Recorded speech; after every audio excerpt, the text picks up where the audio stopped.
The icons that we all look up to, that we respect, that we admire, it's not because they retired. They could have retired long ago. But once they had even more money, they used that to fuel even more purpose. And if your purpose is greater than your problems, if your purpose is greater than the current financial circumstance, then you're going to earn and create a lot more wealth. You know, I hear the word generational wealth as they kind of introduce me, and I hear about like what the 1% do, and yet I think back, because David and I were in Italy this summer together. I invited him out to our villa when we were there for a few months, and the reason I went there was to reconnect with my roots. See, my great-grandfather left Italy in 1913, which is an interesting year to choose to leave, because the reason he left is because he was being taxed so heavily by the Italian government and the mob because he lived in San Giovanni. And when he left, he had to leave his wife, who was pregnant with their first child, and then he got on a ship. He had mazzasoli, which is honey bread, so that it wouldn't spoil. Not sure he had enough food to make it all the way to the United States in the name of making a better life and being the catalyst for the legacy that I'm now responsible for in my own family. Once he got here, they didn't even understand him because he didn't speak English, and they changed his name when he went through Ellis Island. So his last name was Iaquinta, now it's Iquinto all of a sudden because he shows up. He gets on a train, he takes that train all the way to a small town in Utah called East Carbon, where he becomes a goat herder, lives in a freaking tent just to save up enough money to hopefully send some home for them to be able to live, and at the same time hopefully be able to buy a home and then bring them over to live with him again. That was a 7-year process before he saw his daughter, who was almost 7 years old, and before he saw his wife again. And then he became a coal miner. I'm from a coal mining town where my grandfathers and even my father were coal miners. I decided to mine something other than coal. I decided to mine wealth. And what I mean by mining wealth is coal's a pretty dirty energy, but each one of you have your own energy that is very clean, and I call that a soul purpose, S-O-U-L. It's your values, it's your abilities, it's your passion, it's your purpose. It's the best container of who you are. And when I heard the investment panel, even in the world of investing, we can talk about a concept like that. Because in investing, when you heard, hey, if you had $1 million, what would you do with it? And the answer should be different for everyone because they were discussing something called investor DNA. Investor DNA is, what is it when you look at your own core values and your own core competencies and what really drives you, and then focus instead of diversify. See, the ultra wealthy, they're not overly diversified. They might diversify when they have so much wealth they need to find places to put it, but to get there, it was a game of focus. Andrew Carnegie said he put all of his eggs in one basket and watched it like a hawk. So, see, my great-grandfather didn't have a lot of wealth to manage necessarily, but he did something that was kind of a gift for my family, because I realized the reason he had to leave his family for 7 years, because he didn't understand what I'm going to teach you today. That's why it's so important to me to make sure to get this message out there, because he didn't have the team, he didn't have the insight, because here's the bottom line, and I would write this one down. Hard work with the wrong philosophy still equals bankruptcy. Still equals poverty. If hard work equaled wealth, these damn coal miners would be the richest people we know. But when you think coal miners in West Virginia or Price, Utah, we don't think about a lot of wealth. We might think about black lung, you might think about death, you might think about a life, which it really was. So it's really important that we build out the proper framework and that we abolish kind of this, I don't know, failed financial experiment in the world of retirement planning. Like, first, can we just retire that concept of retirement? Like, that's a bad notion. The icons that we all look up to, that we respect, that we admire, it's not because they retired. They could have retired long ago. But once they had even more money, they used that to fuel even more purpose. And if your purpose is greater than your problems, if your purpose is greater than the current financial circumstance, then you're going to earn and create a lot more wealth, because wealth is a game of value creation. And dollars follow value. So what I want to make sure that we do is, first of all, build out a framework that if you leverage, you can achieve economic independence somewhere between 3 years and 7 years.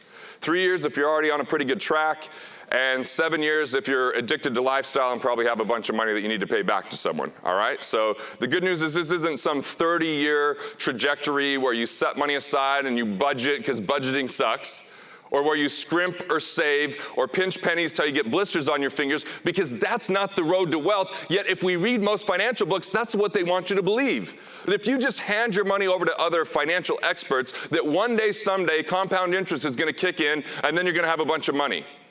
That hasn't worked. Somewhere between 91% or 98%, depending on which statistics and which studies you look at, show that Americans are not economically independent when they're age 65. And this is what economic independence is. It's when you have enough recurring revenue to cover your basic expenses of life. That recurring revenue can come from one of two main places. One, investment income. I loved hearing the panel talk about cash flow investing. Investing isn't about waiting for 30 years. That's not investing, that's speculating. That's shirking and abdicating responsibility. That's taking on high risk. And anyone that's told you that high risk equals high return is selling you something that's not good for you. If high risk equaled high return, wouldn't we buy lottery tickets and all get really wealthy? But let's face it, lottery tickets are a tax on the poor. That's how governments raise funds, by having people believe they're somehow going to get something for nothing, which is a disease of the mind. And look, there's this kind of scarcity mentality that happens with a lot of people in the world, and scarcity is the greatest destroyer of wealth.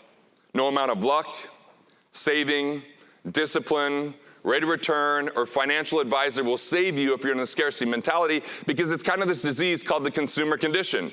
The consumer condition is where people look to take more from the world than they bring to it. You've seen it. It's called the entitlement mentality.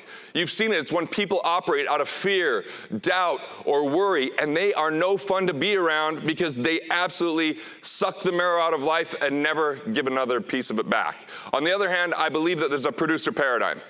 That producer paradigm is where we create more value in the world than we take from it. It's one where we believe that even if there's a finite amount of resources, there's innovation, there's ingenuity, there's value creation, there's service, there's solving problems. And the bigger the problems in the world, the bigger the payoffs that are available out there for people to actually make more money. I mean, there's never been more money in the economy than there is right now at this second that I'm speaking. So it's not that it's scarce, it's that the knowledge of how to earn it and sustainably keep it and grow it is scarce. So we begin with investment income being part of that economic independence. The second type of income is entrepreneurial income. Entrepreneurial income isn't the income when you're actually the technician doing the work and getting paid for that.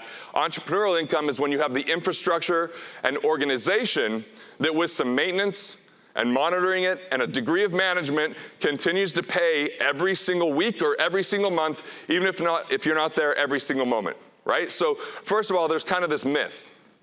There is nothing that's a complete passive income in the world. There's just things that are more passive or less passive. If you think that there's complete passive income, you're going to watch that just pass you by when other people make money. There's maybe short stints of it. There's maybe some money that comes in the mailbox. If you want that to continue for extended periods of time, then it takes some management and some responsibility and stewardship. So economic independence, this is a game changer, because most people are being taught that if they could just save 10% of their income and then put it into some market and try to earn 10% over 30 years, because that's what the stock market has averaged since 2000 BC. Not really, but I mean, that's what they say, right? And averages are all a bunch, it's like a lie. Like if I had two shower heads this morning and I turned one freezing cold and the other one scalding hot and stand in the middle, on average, I'm at a cool temperature, but in reality, I'm miserable as hell, right? So we have to be really careful with averages. I mean, if you earn 10%, or if you lose 10% on $100,000, you're down to $90,000. Then if CNBC, which I got kicked off of. Apparently you can't go on CNBC and tell people not to put money in the stock market. They just cut to commercial and then the feed goes dead. And I'm like, hello? Hello? And there was never any email. So I don't know, I'm not gonna, if they watched any video, they might have known who they were getting on. They're like, oh, here's our financial expert, Garrett Gunderson. What should people do right now? I'm like, they should get, and this was in 2008. I'm like, they should stop investing in the stock market. And then they show the commercial of people frolicking on the beach and drinking Corona while the market goes up, and then it was actually spiraling down at the time. But see, none of that's a sustainable model. This whole notion that compound interest is a miracle, the only miracle of compound interest is that we've bought into it, because the institutions are the ones that have been made rich on compound interest. And I know this may be challenging certain beliefs out there, but let's think about it. How long does it take for compound interest to truly kick in and do something for you? It's a 30-year plan. That's pretty far away. And then I've even heard quotes, and just raise your hand if you've heard this quote, that Einstein said it was the eighth wonder of the world. Anyone heard that? Yeah, that's a complete lie. We researched it. We got these two guys, Tom and Steven. They did the research, and he was actually in Austria in this conference where he said compounding numbers was the eighth wonder of the world. And then Security National Life in 1927 of all times said that compound interest was the eighth wonder of the world and misquoted Einstein while people got their ass kicked in this little thing called the Great Depression. Right? So I'm here to make sure that we get past the myths and misinformation, because those are the landmines that absolutely harm and destroy legacy. Want to master your money? Want to figure out the things that you could do to improve your finances? Click here and check out more videos like this on Money Matters.